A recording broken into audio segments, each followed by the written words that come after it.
Hello, everyone. This is Marita, one who catches lightning, with the Path of Ish podcast, Walking with Our Shadow, where we share ancient indigenous teachings of remembrance, all so we can walk and learn how to walk a path of radical self-love. So we begin another opportunity to invite each other to the circle. And we have a bit of a surprise today. We are going to take time to turn the circle over to someone who has been in the circle with us a few times. And so we're going to invite Rose today to come back to the circle. And instead of being interviewed, to kind of turn the tables and interview me today. So before we begin, let's just take a moment to take our 3 breaths, inviting our mind into this time and this place, in and out through the nose, inviting our body into this time and place, in and out through the nose, inviting our essence in this time into this place. And as you settle down, make sure that you are as present as possible. And make sure that as we go before today, we are filled with courage, curiosity, and play. So, let us welcome Rose to the circle. Hi, Rose. Hello. How are you today? I am well. Besides our maniacs of dogs. Oh, yeah. So, as you know, listen to the podcast periodically here in our shared home. The question I wanted to start with today, which you usually start with people, is what is your origin story? But we're going to do a little twist on it because I know you've told your origin story probably a number of times here. And what I wanted to know from you is, what is your origin story of working with Jaguar medicine specifically? That's a great question. You know, if we stay in this lifetime and in this timeline, we can begin then. I do come from the Jaguar people. It is in my blood. It is something that has been not just handed down, that I've lived, which does not mean that I grew up in the jungle. It does not mean that I grew up, in a village speaking an ancestral tongue like that. But it is something that has been passed down and has survived thousands and thousands of years. My father is of the Jaguar lineage. He has passed. And that is a relationship that I've had, not just in this lifetime, but in others. And I know it's starting to sound like very metaphysical and wishy-washy for some people. My lineage can be traced back to the Olmecs, and from there, the Zapotec's. And this wasn't really something that anyone spoke about out loud. As I look back in my family, and even now, a lot of the conversations that I have with my biological family are psychic conversations. Like, we just know. There's just a knowing that we have. And it's probably most prevalent with my youngest sister. We just have this knowing about us.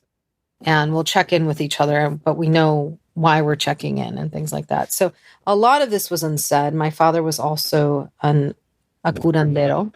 So I've been working with Jaguar all my life in the lineage that I come from. And it was just a way of being. More specifically, more focused in bringing these teachings has been something I've been working on probably for the past 6 to 8 years, and then really kind of birthing it in a new way to the world over the last 4 or more years.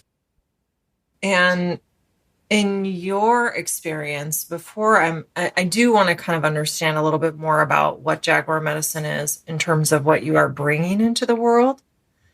But there's a piece that I want to understand that's more on the personal note first when it comes to like this origin story of working with Jaguar, which is what has Jaguar medicine shown to you and given to you in your own development as a teacher, as a practitioner, as somebody on a medicine path.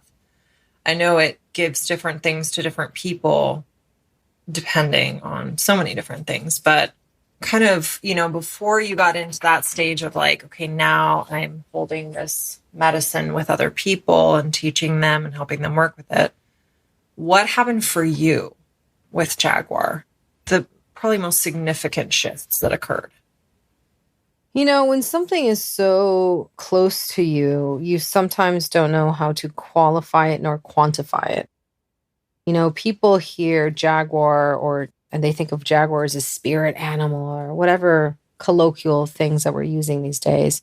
And people are attracted to Jaguar because they think it's strong and fierce and mysterious, and so they want to hear that call of Jaguar, just like everyone wants to hear the call to wolf packs or to large animals. It's not about that at all. It's about a knowing and a deep understanding of beingness, of whatever story and whatever lifetime of creation you come into and manifest into.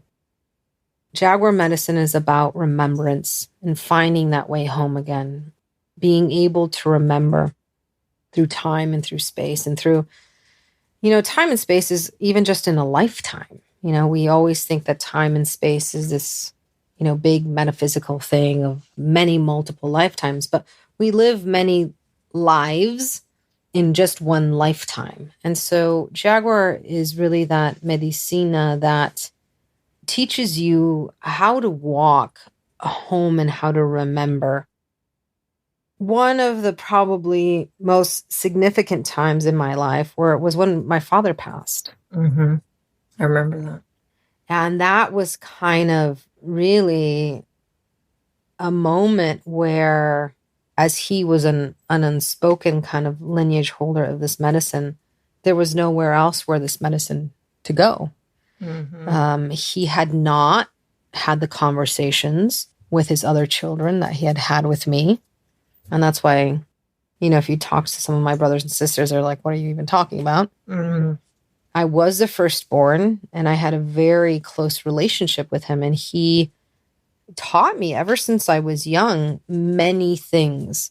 And one of the things of Jaguar medicine that he taught me was observation. Mm-hmm. Observation and weaving of where are you, almost like stalking. Like when you come into a place, being able to observe everything, being able to find your place within that story. And then how do you then weave it all together with curiosity and excitement? That's the thing about my father. There's always discovery. I think Jaguar medicine, for me, the way it was taught to me was this excitement of discovery, to be able to be excited about things and not be fearful about them. When you hear someone speaking a foreign language that you don't know, you don't get scared. You get excited that there's more out there, and how do you connect to it, and what world do they come from, and how can I know about it? Jaguar medicine to me is very expansive.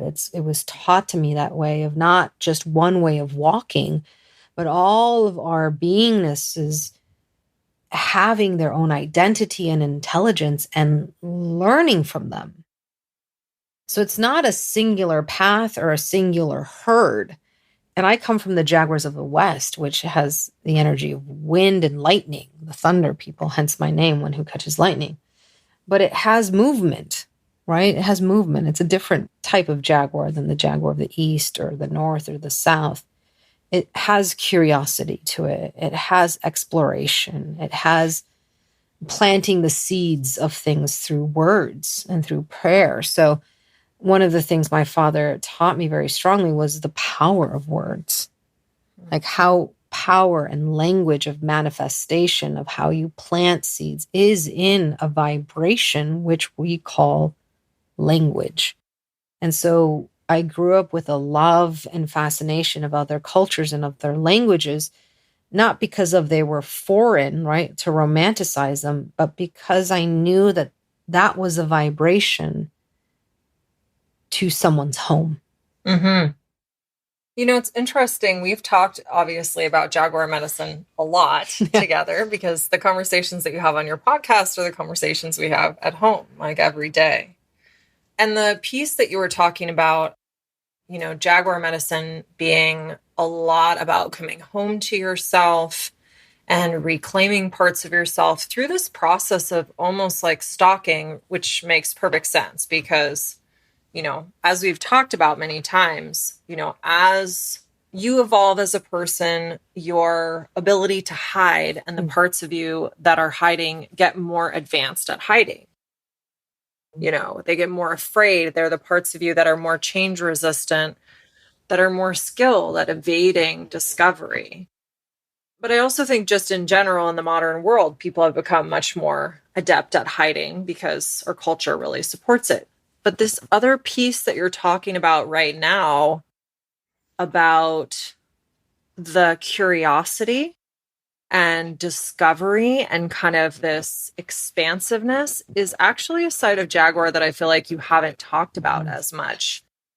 Yeah, and it's so funny, you know, I think that's part of the journey that you keep discovering what it is.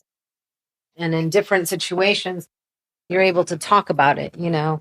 It's easy to talk about Jaguar stalking. It's easy about talk about, you know, your shadow and, you know, all of that because it's what connects with modern society. Mm-hmm. Joy, excitement, discovery really doesn't connect with modern society. They want it, but they don't believe in it. Mm-hmm. And so in trying to translate things, right? You know, if you translate what medicine is always part of a journey. Mm-hmm. And we live in times where journeys and stories are great when you have a main character going against a force of nature or whatever. And there's a sort of like the classic character Joseph Campbell hero's journey exactly kind of stories. Yeah.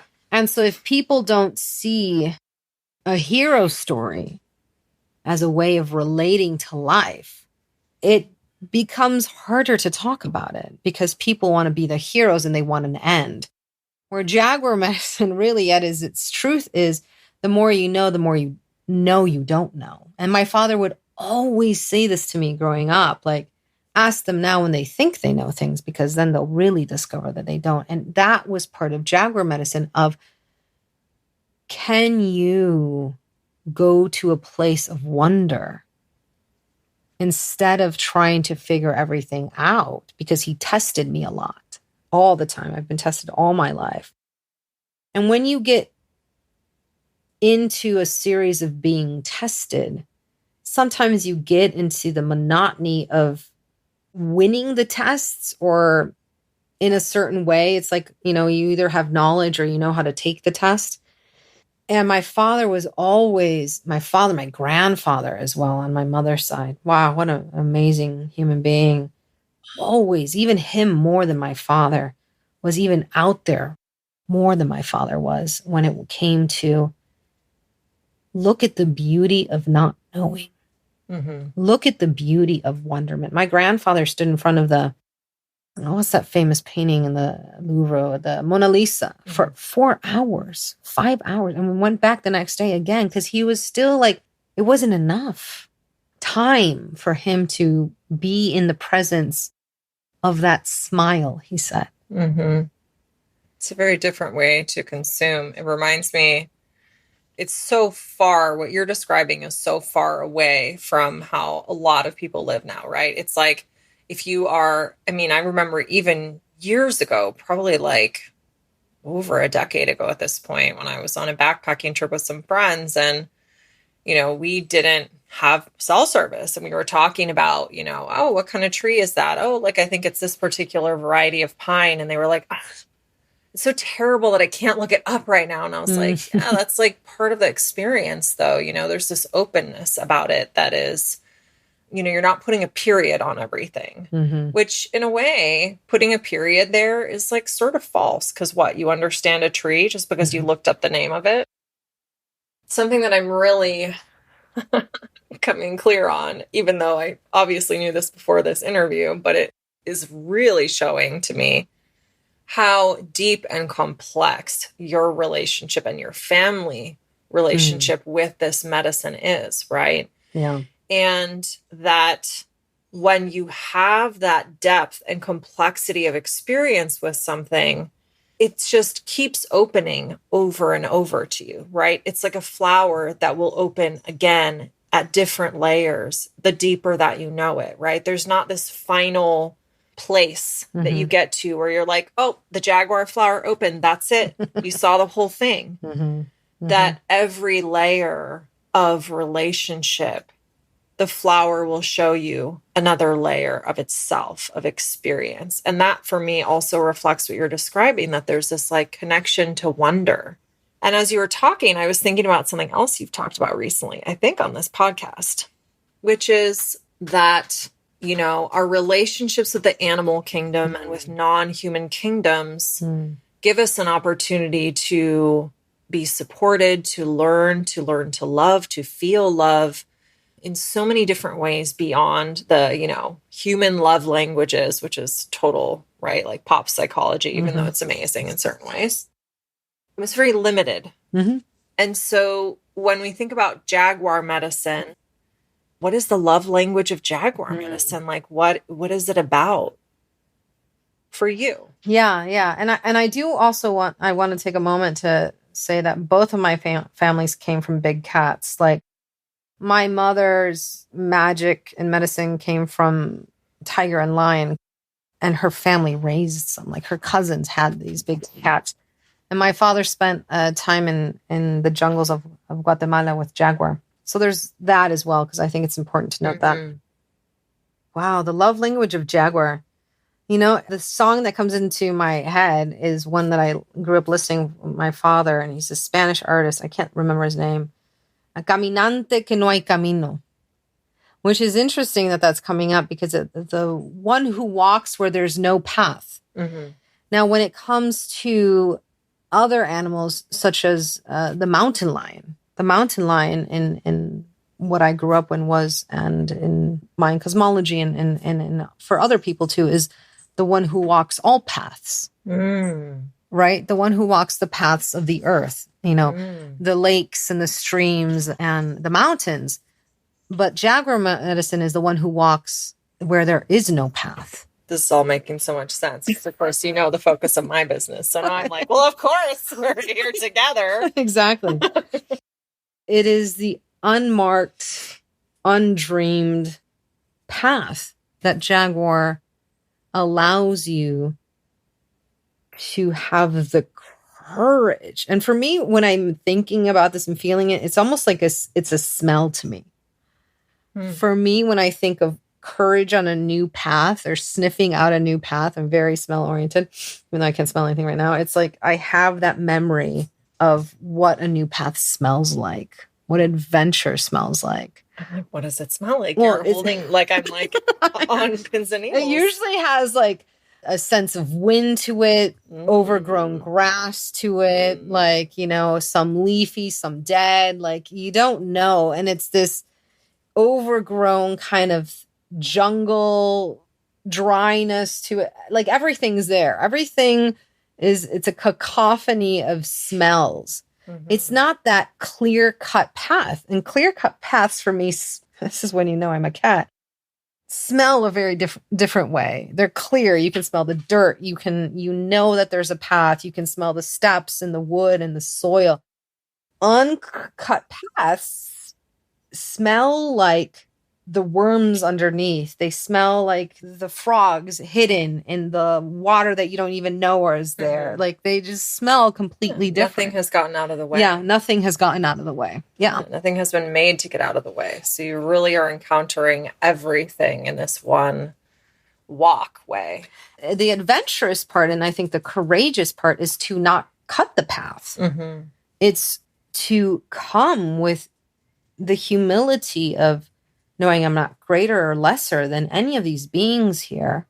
I'm not here to disturb you or create my way, but I'm here to be in relationship and to learn. So it's a much more complex path.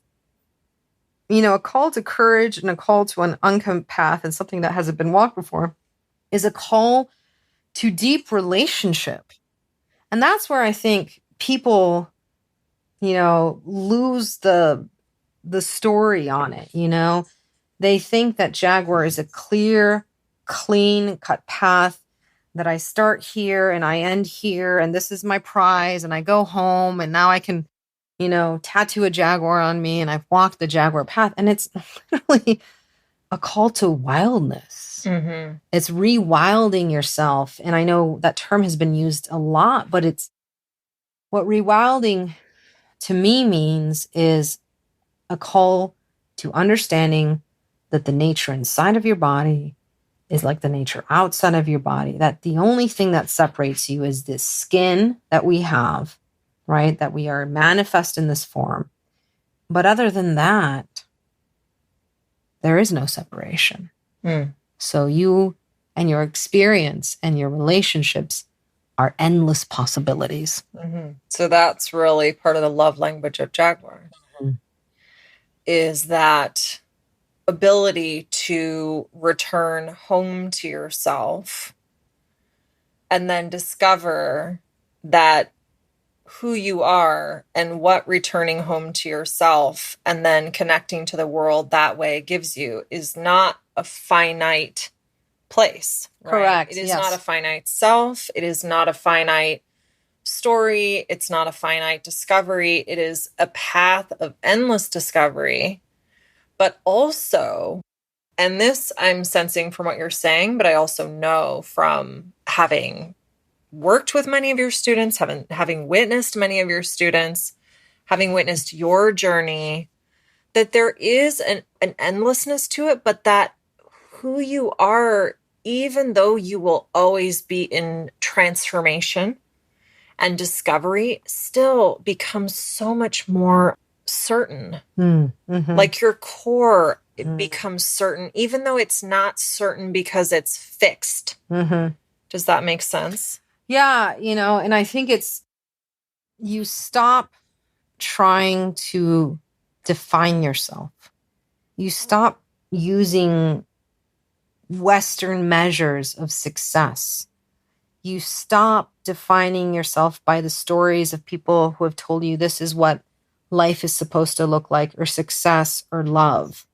And what you do is you meet yourself in your berrinches, your tantrums. You meet yourself in your glorious exalts. You meet yourself when you're lost, completely lost. And you give voice to that being. You give voice to the body and the essence and the mind, your sexuality and all of your parts. And so the journey isn't about a finite being. It's almost like finding your pack, and your pack is you. It's like being able to walk in cohesiveness, in relationship with everything around you, but also with you. Mm-hmm. And so that's where the coming home, or the core is, oh, now that my whole team is working, my body, my mind, my essence are all on the same page, then we can continue discovering together. And I'm not dragging my essence, or my mind's not dragging my body, or vice versa. Or I'm not having issues with accepting sexuality, you know, and all of that. When I'm complete, then I have everything that I need. And then I can go explore and discover the world. You know, as you were just speaking about this, I think there's a piece that feels kind of important to name, which is there's something about this particular medicine that I think all the beings in the world, all of the non-human beings, all the human beings, all of the elements, everything in the world has something to teach us. But there's something about Jaguar medicine that I think is like perfect for the times that we're living in, because of what you just described. Because of the way that it helps people seek out and kind of work with saboteurs, with hiding, with these pieces and really go forward in a way that is based on not trying to walk the paths that everybody else has walked, because this is like, it's go time. Like, we're in a time in human history where we have got to stop treading on the same paths. Like, it is critical, and as individuals, but collectively as well. And so there's something about the combination of everything that you're describing that was like, oh, this is why this Jaguar medicine is so perfect for this moment. Because, despite the fact that everything has something to teach us, some moments in our collective history, I think, call for certain types of medicine. Yeah, I agree with you. And in reflection too, I mean, one of the reasons where my parents came to the United States and didn't end up in Israel in a kibbutz is they ended up following a call to build a different kind of way, and it didn't work. The time wasn't right, Mm-hmm. And so that's the thing of I've also been able to see Jaguar medicine try to work within Western culture and it failing. The reason that I'm saying this is that not that it failed, like the system failed, which medicine kept going on. My family is strong and stronger than ever. But as we attempt, right, this is what was in the 70s, right? 70s and 80s when, you saw a lot of kind of social change, coming out of the flower power kind of era. And what did actually happen, right? Those are all the people who now are, at a certain age who are still on that path. That generation didn't stop. It's that most of modernity took over them, unfortunately, took over that movement of rebellion and fighting for equality. And now we're in a different surge of that kind of happening. And yes, Jaguar medicine is here perfect to teach us, if we don't want to continue in these systems, what is possible. And part of what is possible is to rethink and reimagine and have the courage to know that for this to truly work, a different personal path for each individual needs to be walked. Does that make sense? Yeah.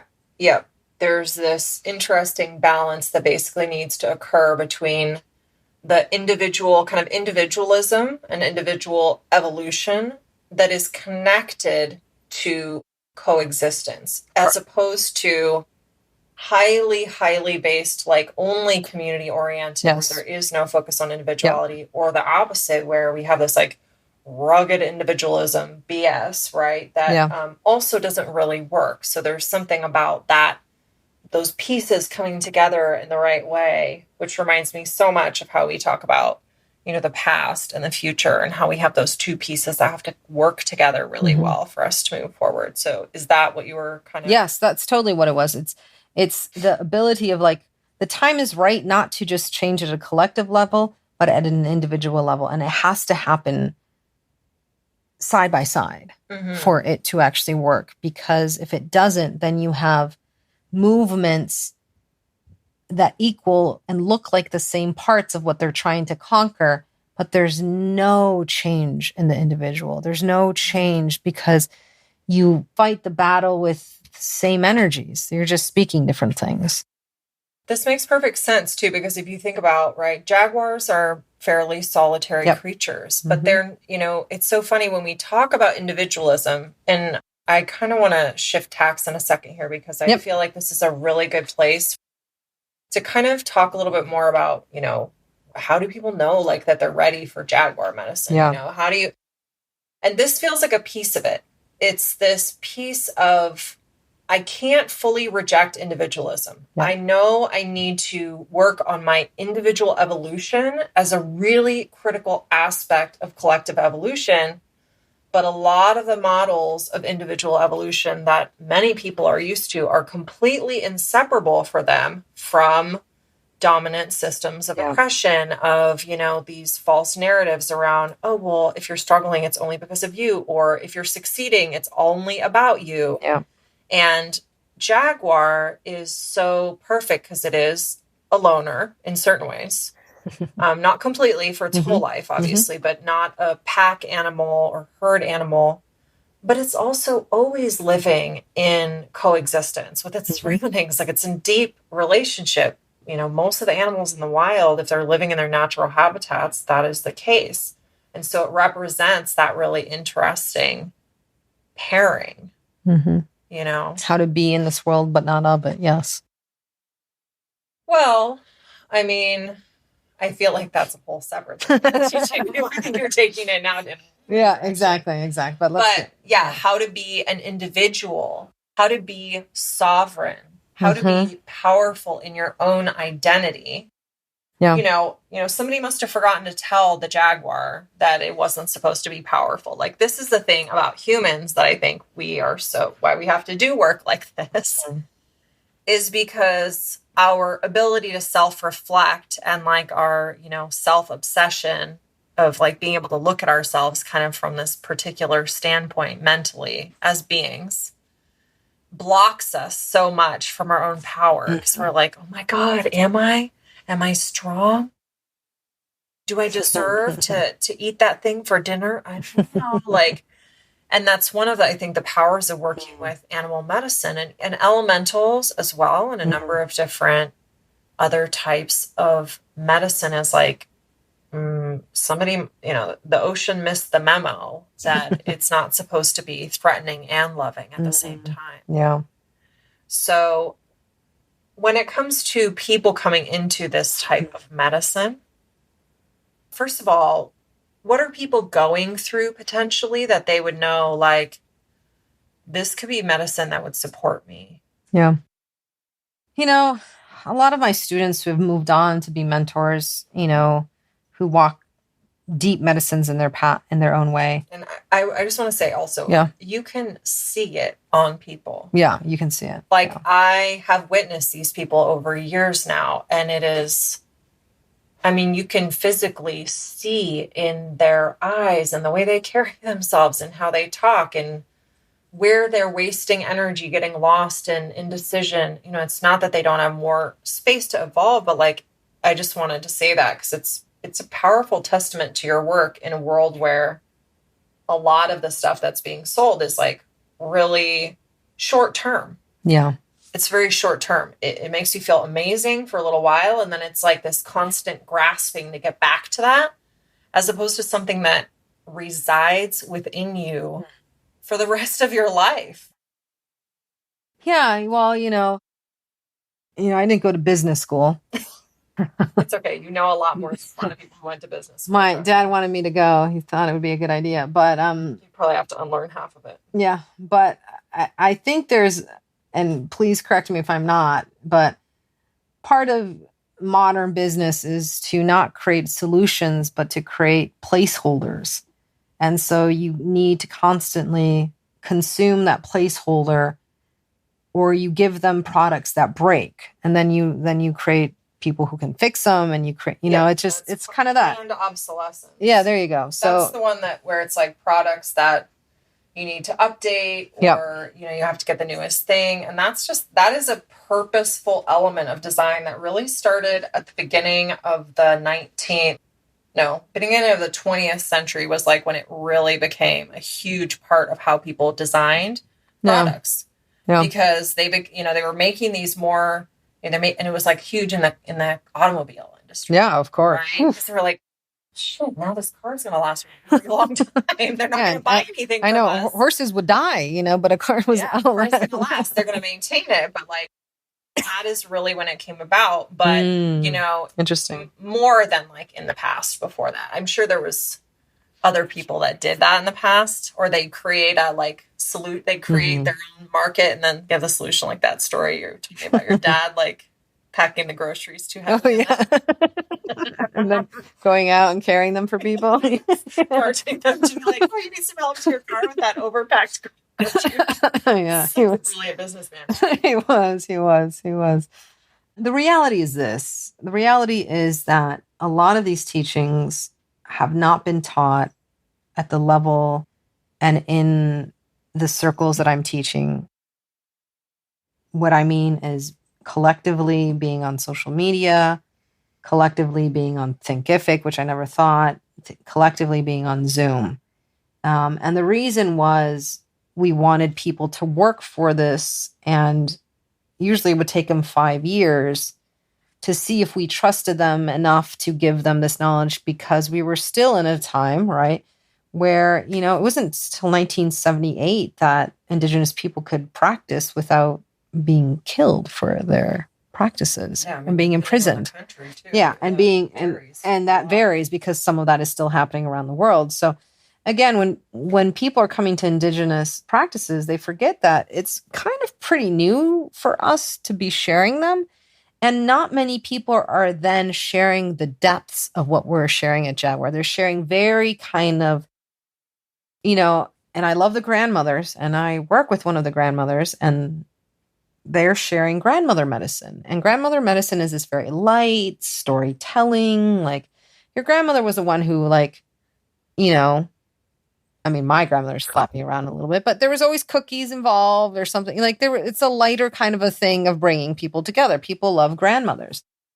But the generation that I'm coming up in, where we are now being considered elders because many of the people older than us have passed because of the times that we're living in, including COVID. But there's a few of us out there that I know of that are being asked and are stepping into and sharing deep, deep stuff that has never been shared before because it wasn't allowed. It was too dangerous. But I've had conversations with these other people of my age, and we're kind of like, well, what else are we going to do? Like, these are the times. We need to do this. And many come from woven practices. Yeah. We're talking from people who have not just studied, Indigenous Turtle Island, but Indigenous to other cultures. Some people have studied Egyptian. Some people have studied, very esoteric things, but they hold it.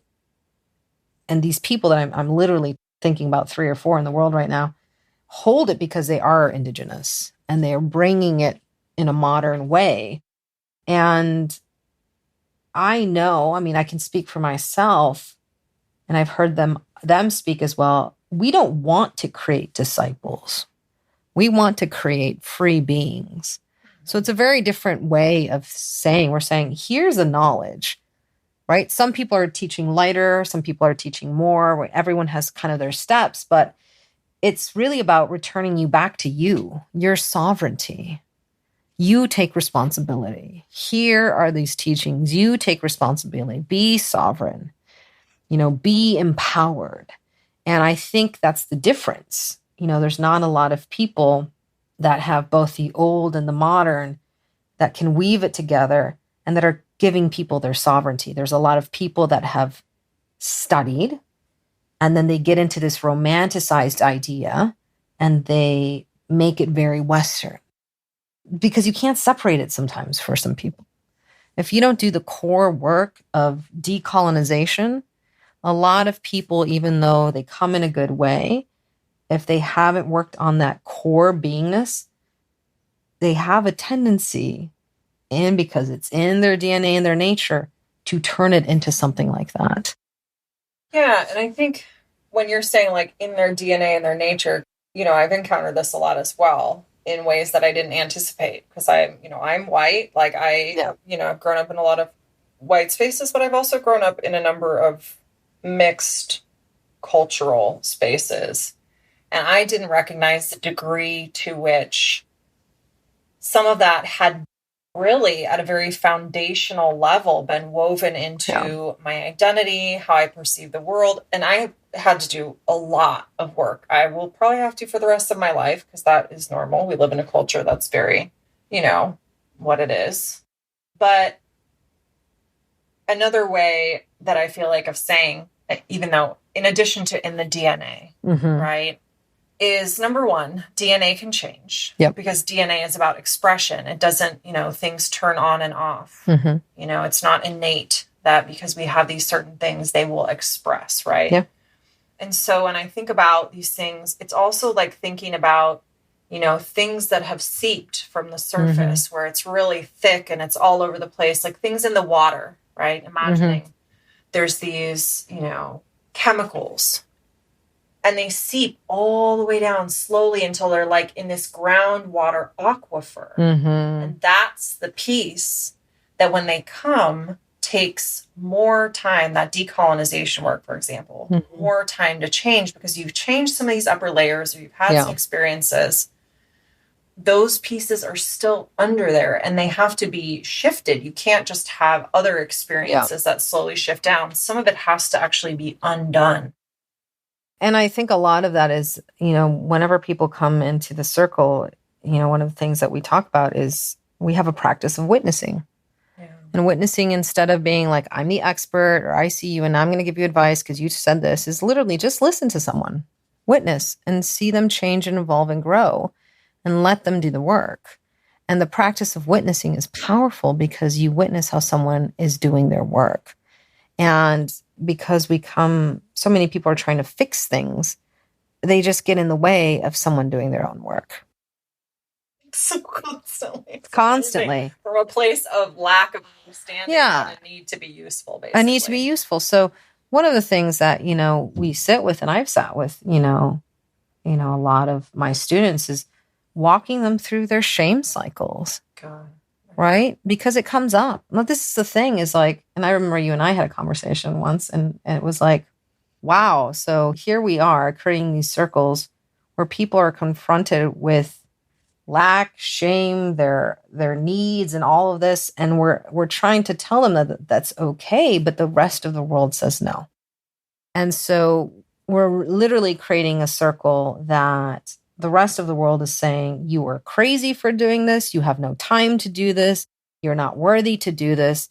And yet we're saying, come and do this. And if you do this, we will hold you. We will witness you. We're not going to shame you. We're not going to change you. We're going to give you the tools and the resources to dig yourself out of your own way, and then welcome yourself. And then we're going to celebrate that, and that's when you see the change in people, that's when you see them click, and they just step into their power, because they've been held and said, it doesn't matter what you do. We expect you to mess up. We expect you to fail. We expect you to not know how to do this. So you really can't fail.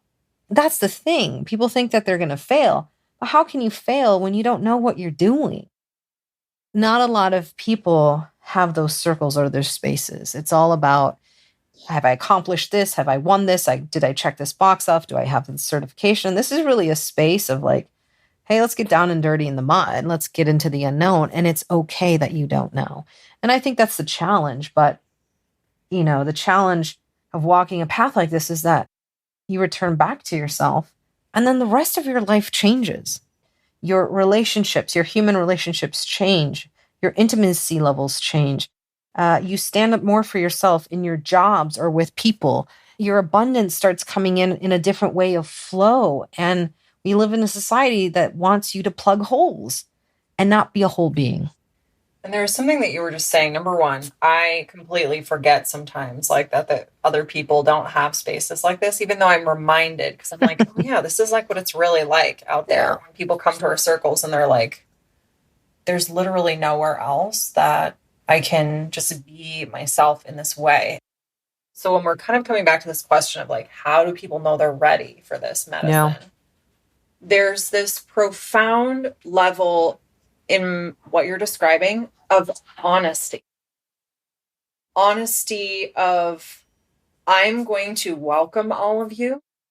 I'm not going to save you from yourself. I'm not going to falsely save you from the fact that the world still might not welcome you. Yeah. And I'm going to support you in having the tools, and Jaguar medicine is going to support you to have the tools to embrace all of yourself, and then be able to go out and engage with this world in a way that you can actually do it. You can actually sustain it. You're not just having this, I'm going to go to Weekend in the Jungle and it's going to be life transforming, and then I'm going to leave and I'm basically going to feel grief that slowly decreases over time as I get farther away from this deeply connective experience, because I don't know how to live in connection with myself. Who are we talking to the other day? And, as we're talking about this medicine, it reminds me of the same conversation, which is like, Jackie, we were talking about Jackie, even though my life still has struggle, there's things that happen, my life is still filled with wonder every day. I don't feel like my life is default. Yeah.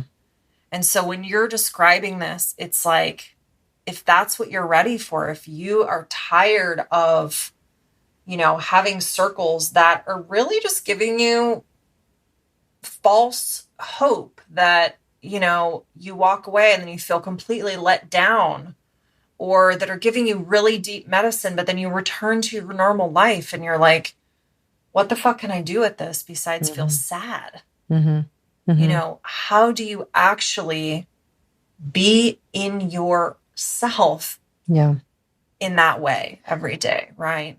That's the path that we walk in the Jaguar Circle. And we have different levels, right? The Jaguar Circle itself has everything that we offer. And it's a container that's 9 months, and we let you, stay in it till up to a full year. So you can kind of work it out, and we fine tune it. We revamp it, right? Every year. And it's funny because I have students who are like, can I do it again? Because they know it's going to be different. And it really does take, number one, that amount of time goes by really fast. Yeah. I've heard your students say this all the time. They're like, whoa, I can't believe it's done.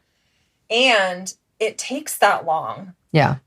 It takes that long to have your body like settle into this different rhythm, into this like circle of, can I really trust this? Can I really allow these pieces to come forward? If you sit in a forest and you only sit for 1 minute, what's going to come out?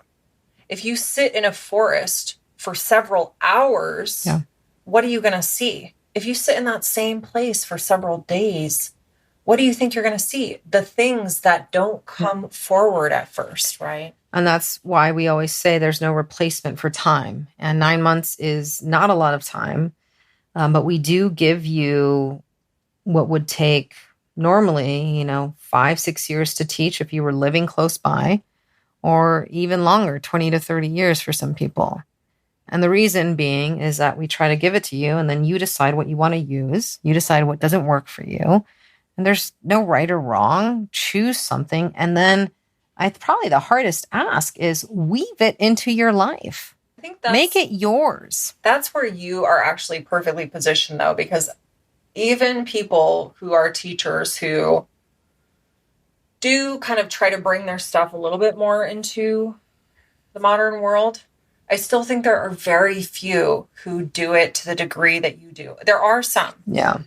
But you have spent so much time with your feet in multiple worlds, and not just like to understand. You have been fully in the business world, fully in the corporate context, the hustle, you're not just like kind of dipping your toe in to be like, oh, I think I know what that's about, Yeah.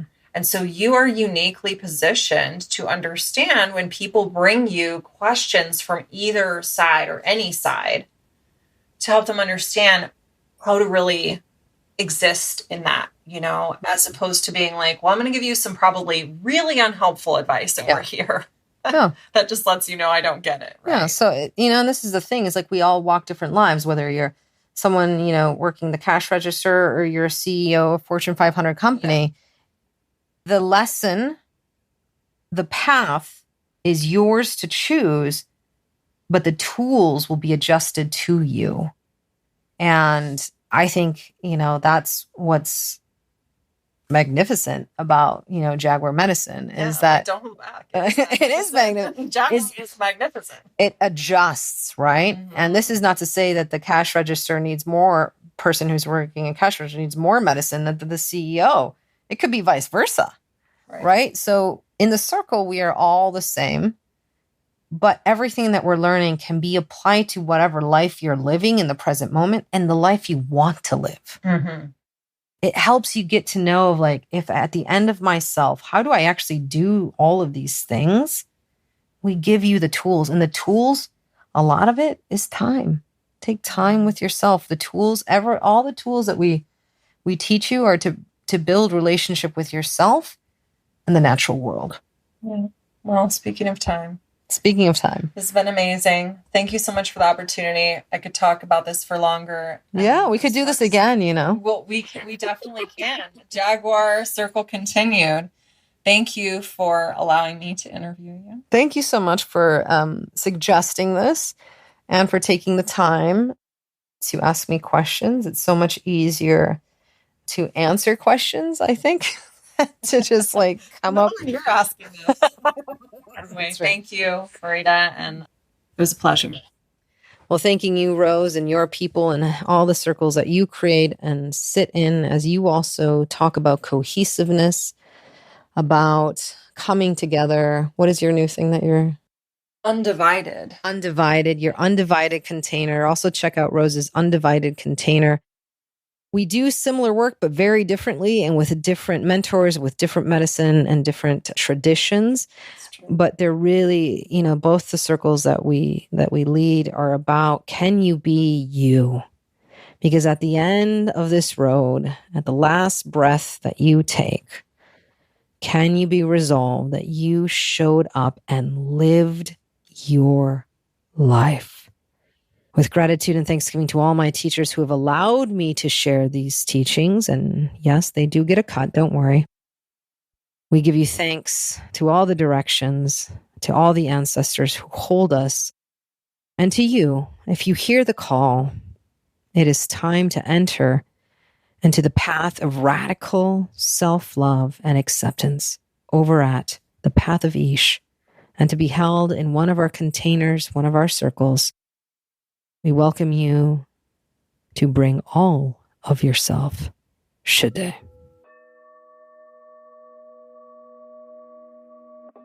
Once again, it is with deepest gratitude that I bow to you for joining me on this podcast, this episode, this circle, this plática, this meditation, this remembering. I hope that you have stayed curious. I hope to see you in the circle again next week. So make sure that you like or follow. Until then, may you be blessed with abundance of peace and radical self-love.